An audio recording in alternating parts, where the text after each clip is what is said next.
If you're traveling to Bonaire Island and you're wondering what are the things that you should pack for your vacation, in this video I'm sharing with you the helpful things you should definitely put in your luggage to have the best trip possible, starting with water shoes. And not just any water shoes with thick bottoms.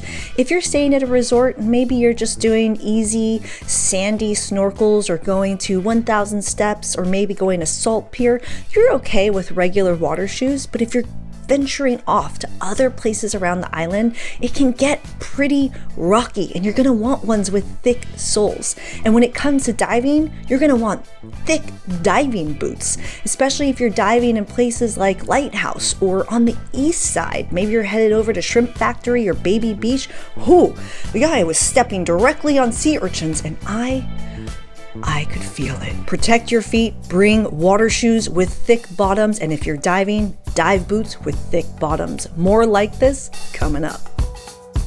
And if you're new here, yo, I'm Christine Lozada with Where in the World is CL. I make travel videos every week to help you get up, get out, and go travel. So if you like to travel, consider subscribing. I just yesterday got back from being on the island for a few weeks. It was an amazing time. There are so many YouTube videos and blog posts in the description. Don't miss out on it.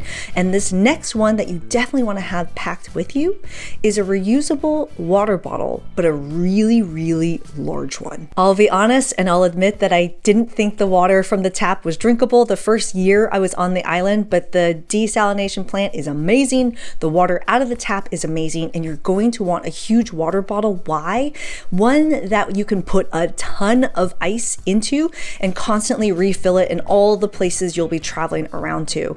This is a very hot island. The weather more or less stays the same year round. It's very hot and you're going to want to have tons of water, and the next thing you're going to want is some kind of hydration salts. A lot of you know I've done a lot of work for Liquid IV, but in total transparency, there are days where I felt dehydrated coming up from dives and was really glad I had some kind of hydration with me. The next item is reef safe sunscreen. This is an island where everybody, the locals, Stenapa, they all care. We all care about the environment here. We gotta keep this reef as alive as possible. The construction here is killing it. But do your part, bring reef safe sunscreen. Some of my favorite brands are in the full Amazon curated Bonaire storefront that I put together for you that will help you look through some ideas and items that I recommend, have either purchased myself or are top selling items. Ooh, and on that note, don't forget about aloe in case you don't reapply your sunscreen enough. This next one is with your snorkel. Because it's very hot here, I definitely recommend bringing some kind of anti-fog for your mask. This will help you to be able to see all of the amazing things underwater. So I have a few brands of anti-fog that I love, but making sure you're putting something in your mask so that you can enjoy the amazing underwater life here. And on that note, whether you're snorkeling or diving, having good fins is really important. There is a lot of current here. And so unless you're doing a drift snorkel from one location to the next, like I did with this hidden gem that I found from Mount, I went with Aquafun to Klein Bonaire, and it was awesome because we drift snorkeled, so fins were not needed in that instance. But if you're going out snorkeling on your own, and if you're diving out on your own, you're definitely gonna want fins that can help you to move through the water a little bit more powerfully. This next one does not need to be humongous, and it can actually be really small or just whatever size you need. Think about the things you need to bring to the beach when you're going snorkeling or when you're going diving, and can they stay on the beach or do they need to come into the water with you? So having a waterproof bag, especially for example, even just a tiny one to put your car key into while you're snorkeling, having a waterproof bag can help you. Also, like if you're getting a kayak to go out and explore Loch Bay and Sorobon, that's beautiful. Having a splash proof bag or a waterproof bag can be helpful in those scenarios. This next one is a combination of wind and sun. It's really helpful to have additional protective layers.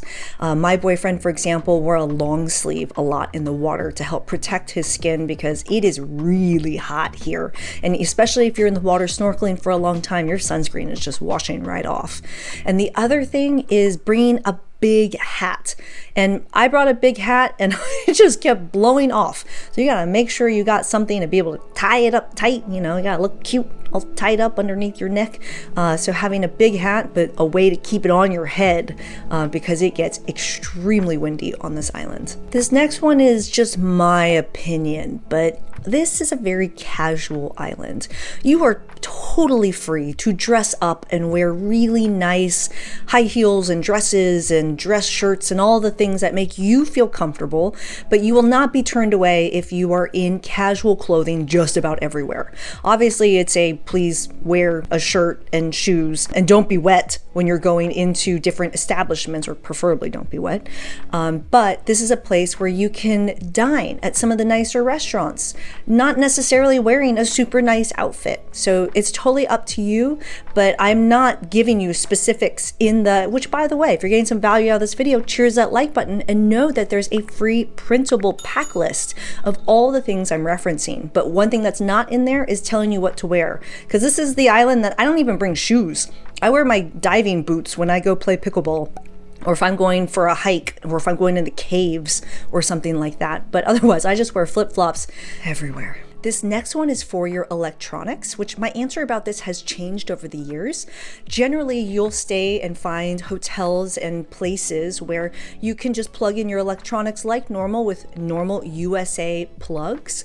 But sometimes you'll stay at a place that has a mix of European plugs and US plugs. And so it's helpful to bring an adapter just so you can have that choice in case you need more plugs available for things like your underwater camera.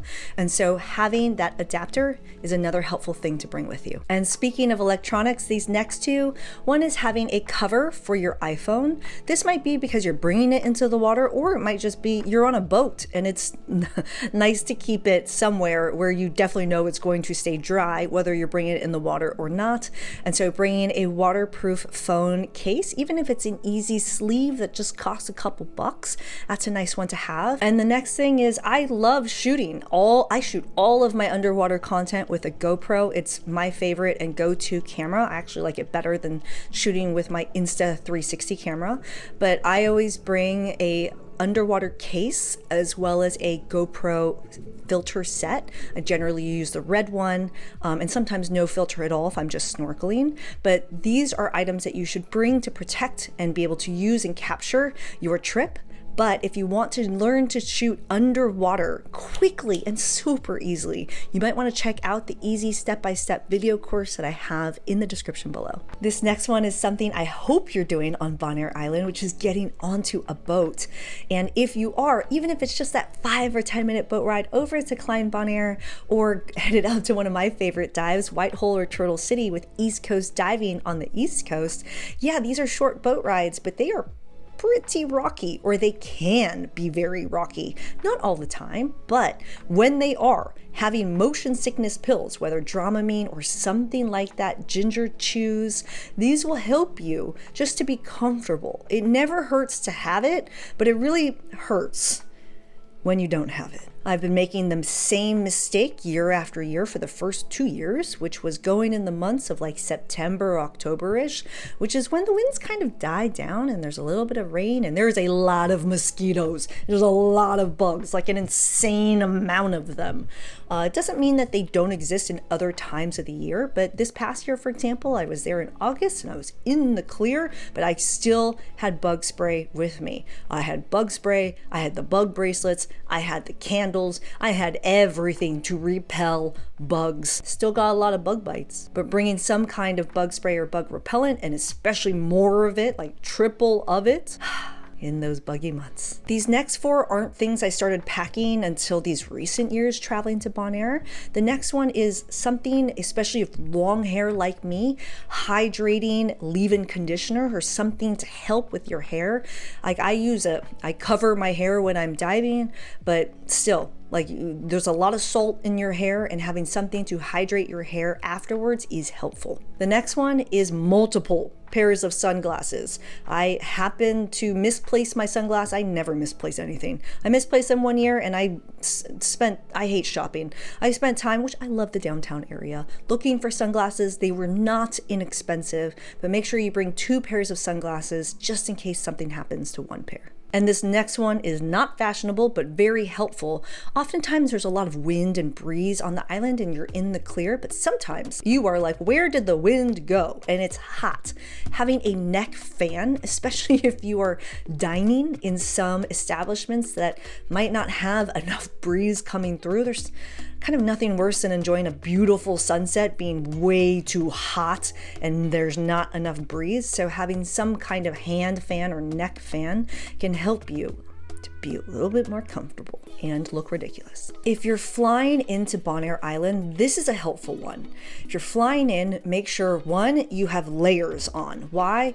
Because oftentimes the plane is super cool, but when you get off on Bonaire Island, you are outside, and you are outside for potentially, depending on how many flights have come in at the same time, it's usually, for me in the last 2 years, it's taken me about 30 to 40 minutes. So wearing layers in which you can shed those layers when you get off the plane, having sunglasses easily available, as well as a hat. And again, hat that ties up nice and tight. If this video was helpful, cheers that like button, consider subscribing. If you have a helpful tip or you have an item that I may have forgotten, add it in the comments below. We're all a community.